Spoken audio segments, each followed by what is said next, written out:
धर्म हा माणसासाठी आहे, माणूस धर्मासाठी नाही. डॉक्टर बाबासाहेब आंबेडकरांची ही एक गोष्ट जरी लक्षात घेतली तरी माणसाला धर्म म्हणजे काय आणि तो केव्हा आणि कुठे दाखवायचा हे कळल्यासारखं होईल. सध्याच्या जगात अर्ध्या लढाया या धर्मासाठीच होत आहेत. भारत आणि त्याच्या आसपासचे काही देश हे स्वतःला धर्मनिरपेक्ष मानतात, पण ते खरंच तसं वागतात का? भारताला तात्पुरतं बाजूला ठेवूया. काही महिन्यांपूर्वी बांगलादेशात काय झालं हे तुम्हा आम्हा सर्वांनाच माहिती आहे. वरवर जरी विद्यार्थी संघटना वाटत असली तरीही त्याची मुळं ही किती खोलवर रुजलेली होती ते आता सगळं वर यायला लागलंय. बांगलादेशातील काही ठराविक मुस्लिम संघटनांनी हिंदूंना तिथे जगणं नकोसं करून ठेवलंय आणि हा देश त्यांच्या धर्मनिरपेक्षतेचे दाखले देतोय. याही वेळी असंच झालंय. ऐन सणासुदीच्या वेळेला इथल्या कट्टरपंथी मुस्लिमांना पर्यावरण आठवलंय. नक्की काय झालंय आणि काय होतंय त्याचा इथल्या हिंदूंवर परिणाम, चला पाहूया प्राईम संवादच्या आजच्या भागात. नमस्कार, मी श्रेयस प्राईम संवाद युट्यूब चॅनल वरती तुमचं स्वागत करतो. ऐन नवरात्री त्यातही दुर्गा पूजेच्या तयारीत या मुस्लिमांनी खो घातलाय. त्यांनी सरकारकडे आणि हिंदू समित्यांमध्ये हिंदूंच्या उत्सवाची कोंडी होणाऱ्या मागण्या केल्यात. काय आहेत त्या मागण्या?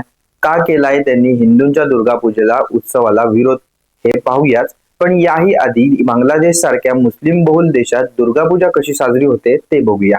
दुर्गा पूजा सर्वात महत्वपूर्ण हिंदू सणांपैकी एक आहे. बांगलादेशातील हिंदू समुदाय मोठ्या उत्साहाने साजरा करतात. मुस्लिम बहुल देश असूनही सण धार्मिक आणि सांस्कृतिक ऐक्य दर्शवतात. इथे दुर्गा पूजेदरम्यान देवी दुर्गा आणि तिची मुले लक्ष्मी, सरस्वती, गणेश आणि कार्तिकेय यांच्या मूर्ती ठेवण्यासाठी शहरे आणि गावांमध्ये पंडाल म्हणून तात्पुरती रचना किंवा मांडव घातले जातात. कुशल कारागीर सुंदर किंवा विस्तृत दुर्गा मूर्ती तयार करतात. अनेकदा मातीच्या चमकदार रंगांनी सुशोभित केलेल्या आणि सजवलेल्या पंडालांमध्ये ठेवल्या जातात. पश्चिम बंगालप्रमाणे बांगलादेशात सुद्धा दुर्गा पूजा 5 दिवस साजरी केली जाते. षष्टी, सप्तमी, अष्टमी, नवमी आणि दशमी असे हे 5 दिवस असतात.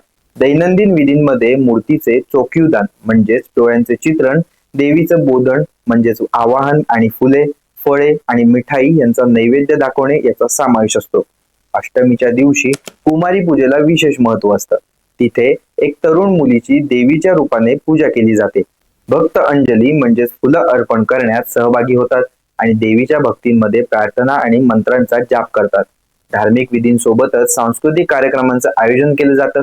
यामध्ये हिंदू समाजाच्या समृद्ध सांस्कृतिक वारशाचे प्रदर्शन करणारे पारंपरिक नृत्य, संगीत आणि नाटक सादरीकरण यांचाही समावेश असतो. प्रमुख मंडळांजवळ मेळे आणि प्रदर्शने लावली जातात, जिथे लोक अन्न, हस्तकला आणि स्थानिक मनोरंजनाचा आनंद घेतात. भक्तांना भोग म्हणजेच प्रसाद दिला जातो, ज्यामध्ये सामान्यतः खिचडी, जी तांदूळ आणि मसूरची डिश असते, भाज्या आणि मिठाई यांसारख्या शाकाहारी पदार्थांचा समावेश असतो. हे जेवण मोठ्या प्रमाणात तयार केले जातात आणि पंडालला भेट देणाऱ्या प्रत्येकामध्ये सामायिक केले जातात. शेवटच्या दिवशी दशमीला उत्सवाची सांगता सिंदूर खेळाने होते, जिथे स्त्रिया एकमेकांना आणि दुर्गा देवीच्या मूर्तीला सिंदूर लावतात. विसर्जनासाठी जवळच्या नद्यांमध्ये किंवा जलकुंभांमध्ये ढोल, नाच आणि गाण्यांसह मूर्ती मिरवणुकीत नेल्या जातात. हे देवी दुर्गा तिच्या स्वर्गीय निवासस्थानात परत येण्याचं प्रतीक आहे.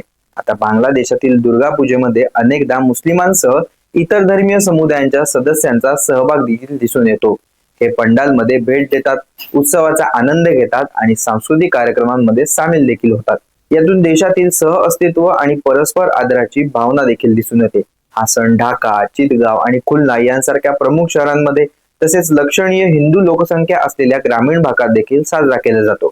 धार्मिक अल्पसंख्याकांसमोरील आव्हाने असूनही दुर्गा पूजा बांगलादेशामध्ये सांस्कृतिक एकात्मतेचं प्रतीक मानलं जातं. पण आता या उत्साहात आडकाठी आणली गेली ती कोणाकडून, चला जरा सविस्तर पाहूया. यंदा ऐन नवरात्रीत बांगलादेशामध्ये तणाव वाढताना दिसून आलाय, कारण हिंदू समुदाय दुर्गा पूजा त्यांच्या सर्वात महत्वाच्या सणांपैकी एक साजरी करण्याची तयारी करतोय. पण यामध्ये बांगलादेशातील हिंदूंची मात्र चांगलीच चिंता वाढली. कारण काय, तर कट्टरपंथी इस्लामिक गट या कालावधीत सण आणि देशव्यापी सुट्ट्यांच्या खुल्या सेलिब्रेशनला कडकडून विरोध करतोय. अलीकडेच अतिरेकी गट ढाक्याच्या सेक्टर 13च्या रस्त्यावर उतरले होते. त्यांनी हिंदूंनी त्यांच्या दुर्गा पूजेसाठी खेळाच्या मैदानाचा वापर केल्याचा निषेध केलाय. आंदोलकांनी रस्ते बंद करून कुठेही पूजा नाही, मूर्ती विसर्जनाने पाण्याचं प्रदूषण होणार, मूर्तींची पूजा करायची नाही अशा घोषणांचे फलक हातात घेतले होते. इन्साफ किमकरी छात्र जनता या अतिरेकी गटाने दुर्गा पूजा उत्साह थांबवण्याचे कारण सांगितले आहेत. काय आहेत ती कारण? तर दुर्गा पूजेमुळे पर्यावरणाची हानी होते असा उल्लेख करत मागण्यांची 16 कलमी यादी जाहीर केली. काय आहेत त्यांच्या मागण्या, चला जरा त्याच्यावर एक नजर टाकूया. उत्सव खर्चासाठी सरकारी मदत निधीचा वापर करायचा नाही. राष्ट्रीय सुट्ट्यांच्या यादीतून दुर्गा पूजा दिवस काढून टाकणे, कारण लोकसंख्येच्या फक्त 2% कमी हिंदू बांगलादेशात आहेत. उत्सवादरम्यान रस्ते बंद करायचे नाहीत, त्यामुळे बाकी मुसलमानांची कोंडी होते. बांगलादेशातील ताब्यात घेतलेल्या जमिनींवर बांधलेली मंदिरे हटवायची. मूर्ती विसर्जनाने पाण्याचं प्रदूषण होतं, त्यामुळे मूर्तीची स्थापना करून मूर्तीची पूजा करायची नाही. दुर्गा पूजा सत्रादरम्यान बांगलादेशातून पश्चिम बंगालमध्ये हिल्सा माशांची निर्यात मोठ्या प्रमाणात होते, ती थांबवायची. भारताशी कोणत्याही प्रकारचे व्यापारी संबंध ठेवायचे नाहीत. भारत बांगलादेशाचा राष्ट्रीय शत्रू असल्याने बांगलादेशातील हिंदू नागरिकांनाही भारत विरोधी असल्याचं मान्य केलं पाहिजे. या कारणास्तव भारत विरोधी बॅनर आणि भारत विरोधी घोषणा मंदिरांमध्ये ठेवल्या पाहिजेत, अशी ही त्यांची मागणी आहे. या मागण्यांमुळे हिंदू समाजामध्ये अस्वस्थता निर्माण झाली, ज्यांना त्यांचे हक्क आणि परंपरा धोक्यात असल्याचं वाटतंय. संभाव्य हिंसाचार आणि उत्सवांमध्ये व्यत्यय येण्याच्या चिंतेसह इथल्या हिंदूंची परिस्थिती अस्थिर झाली. बांगलादेशातील कट्टरपंथी गट इन्साफ किमकारी छात्र जनता दुर्गा पूजेच्या हिंदू सणांच्या संदर्भात आक्रमक झाली आहे. त्यांचा दावा आहे की हिंदू लोकसंख्येच्या 2% कमी असल्याने दुर्गा पूजेला सार्वजनिक सुट्टी नसावी, कारण त्यामुळे बहुसंख्य मुस्लिमांचं जीवन विस्कळीत होते. आता वास्तविक बांगलादेशातील अल्पसंख्याक हिंदूंची अजूनही 7.5% लोकसंख्या आहे, जी 1971 मध्ये बांगलादेश मुक्तीयुद्धापूर्वी देशात 23% वरून खाली आलेली आहे. बांगलादेशातील आगामी दुर्गा पूजा सोहळ्याबाबतची परिस्थिती खरोखरच चिंताजनक आहे. कट्टरपंथी गट हिंदू मंदिरांमध्ये भारत विरोधी बॅनर आणि घोषणा प्रदर्शित करण्याची मागणी करतोय, ज्यामुळे तणाव आणखी वाढेल. मागील शेख हसीना यांच्या नेतृत्वाखालील सरकार पडल्यानंतर हिंदूंवरील हल्ल्यांमध्ये वाढ झाल्याचं पाहायला मिळतंय. हिंदू समुदायाला वाढत्या हिंसाचाराचा सामना करावा लागतोय. 4 ते 20 ऑगस्ट दरम्यान मंदिरे, घरे आणि व्यवसायांवर हल्ले करून 2000हून अधिक घटनांची नोंदणी झालेली आहे. ते तर आपल्या सगळ्यांनाच माहिती आहे. या हिंसाचारामध्ये 9 मृत्यू आणि व्यापक विनाश झालाय. विशेषतः खुलना विभागात जिथले 295 घरे आणि व्यवसाय नष्ट झालेत. अंतरिम सरकारचे मुख्य सल्लागार मोहम्मद युनूस यांनी आश्वासन देऊनही बांगलादेशातील तणावपूर्ण परिस्थिती सुधारणा झालेली नाही. दुर्गा पूजा उत्सवापूर्वी हिंदू समाजाला धमक्यांचा सामना करावा लागतोय. काही अहवाल असे सूचित करतायत की दुर्गा पूजा उत्सव समित्यांना उत्सव साजरा करण्याच्या अधिकारासाठी अंदाजे $4200 म्हणजेच 5 लाख रुपयांची मागणी करणारी पत्रे देखील आलेत. या मागण्यांचे पालन करण्यात अयशस्वी झाल्यास हिंसक परिणामांना सामोरे जावे लागेल, असे या धमक्यांमध्ये सांगण्यात आलंय. बांगलादेशातील दुर्गा मूर्तींवर नुकत्याच झालेल्या हल्ल्यांमुळे हिंदू समुदायांमध्ये खरोखरच धोक्याचं वातावरण आहे, ज्यामध्ये व्यापक आघात आणि भीती निर्माण झालेली आहे. दुर्गा पूजा उत्सवादरम्यान 2021च्या बांगलादेशातील हिंदू विरोधी हिंसाचाराचा पुरावा म्हणून समुदायाला अशा प्रकारच्या हिंसाचारांचा सामना करण्याची ही पहिलीच वेळ नाहीये. बांगलादेशातील हिंदूंना दीर्घकाळापासून सामाजिक, आर्थिक आणि उपेक्षिततेचे सामने करावे लागतात. अतिरेकी घटक याचं भांडवल करतात आणि अल्पसंख्याकांवर आणखी अत्याचार करण्यासाठी धर्माचा वापर करतात. जमिनी बळकवण्यासाठी हिंदू मालमत्तांना वारंवार लक्ष केलं जातं आणि कुटुंबांना देश सोडून पळून जाण्यास भाग पाडले जाते. त्यामुळे त्यांची असुरक्षितता तीव्र होते. हिंदू घरे, मंदिरे आणि व्यवसायांना अतिरेकी गटांनी लक्ष केलं आहे, ज्यामुळे शारीरिक हानी, मालमत्तेचा नाश आणि व्यापक भीती निर्माण झाली. छळापासून वाचण्यासाठी अनेक हिंदूंना त्यांची घरे अंतर्गत किंवा सीमा ओलांडून पळून जाण्यास भाग पाडले गेले. या विस्थापनामुळे अनेकदा उपजीविका आणि मालमत्तेचं नुकसान होतंय. वरवर पाहता बांगलादेशातून हिंदूंना हद्दपार करण्याचा हा तिथल्या मुसलमानांचा प्रयत्न दिसून येतोय. सततच्या धमक्या आणि हल्ले, हे भेदभाव यामुळे समाजात खोलवर मानसिक आघात झालाय. दुर्गा पूजेसारख्या मोठ्या सणांमध्ये हिंसाचाराच्या भीतीने त्यांची सांस्कृतिक आणि धार्मिक अभिव्यक्ती विस्कळीत झाले, ज्यामुळे अनेक हिंदूंना त्यांच्या श्रद्धेचे खुलेपणाने पालन करण्याबाबत चिंता वाटू लागली आहे. यावरूनच ढाका येथे निदर्शनं सुरू झालेत, जिथे हजारो हिंदूंनी चालू हिंसाचारासाठी चांगलं संरक्षण आणि न्याय मागितलाय.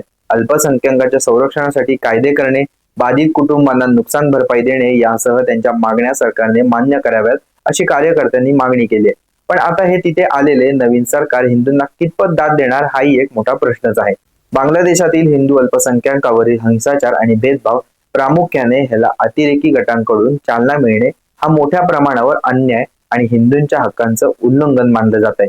अल्पसंख्याक समुदायाला त्यांच्या धार्मिक अस्मितेच्या आधारे लक्ष्य करणे, मंदिरे नष्ट करणे आणि त्यांच्या दुर्गा पूजेसारखे सांस्कृतिक आणि धार्मिक सण साजरे करण्यापासून रोखणे, हे धार्मिक स्वातंत्र्य आणि समानतेच्या तत्वाचं स्पष्ट उल्लंघन आहे. यातील बहुतांश हल्ले हे कट्टरपंथी घटकांकडूनच केले जातात. मुस्लिम लोकसंख्येकडून मात्र या हल्ल्यांचाही निषेध केला जातोय. बांगलादेशातील अनेक मुसलमानांनी, ज्यात नागरी समाजाचे सदस्य आणि नेत्यांनी या कृतीचा पूर्णपणे निषेध केलाय. तरीही अतिरेकी आणि राजकीय अस्थिरतेच्या वाढीमुळे काही गटांना हिंसक कारवाया करण्यास प्रोत्साहन मिळतंय. असं असताना बांगलादेशातील सरकारने त्यांच्या देशात राहणाऱ्या अल्पसंख्याकांची जबाबदारी घ्यायला हवी. त्यांना देशात सुरक्षित वातावरण कसं मिळेल हे पाहायला हवं. बांगलादेशातील हिंदू संस्कृत अल्पसंख्याक असले तरीही तिला दुर्गा पूजेसारख्या महत्वपूर्ण कार्यक्रमांचा इतिहास आहे. सरकार बदलल्याने तो इतिहास नष्ट करणे म्हणजे हा हिंदूंच्या भावनिक आणि धार्मिक अस्मितेला तडा जाण्यासारखा आहे. याबाबत तुम्हाला काय वाटतं? बांगलादेशातील सरकारने काय पावले उचलायला हवीत? सांस्कृतिक मिलाफात, धार्मिक तेढ निर्माण होणं हे कट्टरपंथी मुस्लिमांची चूकच आहे. पण हे असंच चालू राहणार आहे का? यासाठी काय उपाय करणार आहे बांगलादेश सरकार? सांगा आम्हाला कमेंट सेक्शन मध्ये. हा व्हिडिओ आवडला असेल तर नक्की लाईक करा, शेअर करा आणि सबस्क्राईब करायला विसरू नका प्राईम संवाद युट्यूब चॅनलला. धन्यवाद.